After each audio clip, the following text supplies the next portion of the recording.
I want to bring in James Rooney. He's the CEO of Market Force, and he joins us now out of Seoul. James, Steve Engel, our reporter in Beijing, was just telling us about how Kim Jong Il is about 27, 28 years old, kind of unproven right now. What can you tell us about him?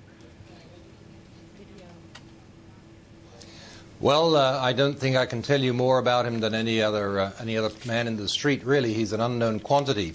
But what I think I can tell you is that the military political bureaucracy that has long controlled and operated North Korea is clearly still in place. And Kim Jong-un would only be a figurehead at this point in time. Whether he's the satisfactory, the acceptable figurehead to the bureaucracy, that remains to be seen. But as he was personally nominated by his father and that was accepted by everybody else, we can assume that he is the new heir for at least a period of time until something happens to challenge that. On the other hand, I think looking at the fact that we only received this news in the middle of the day today, 2 days after the event happened, it shows that the North Koreans took their time, took plenty of time to make sure they were ready to reveal this news to the world. And I think that demonstrates that things are still well under control there and there's no real indication of instability. James, given the fact that the bureaucracy is in place and there is no indication, as you just put it, of instability, is the market reacting, call it, the right way? Or should the world be a little more concerned with the future in North Korea and what it may hold for China, what it may hold for the South? Well, when the news broke around lunchtime here, the deepest drop of the market was about 5 percentage points down. It closed less than that.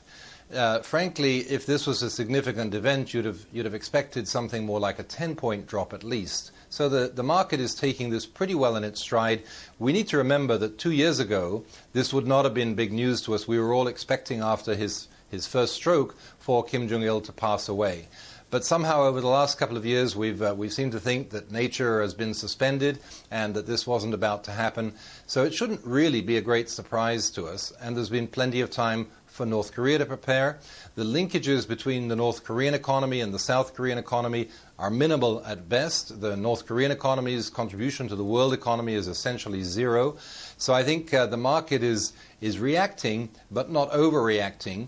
And frankly, the real effect on the market is not even the -3 percentage points that we're seeing. That'll pass away.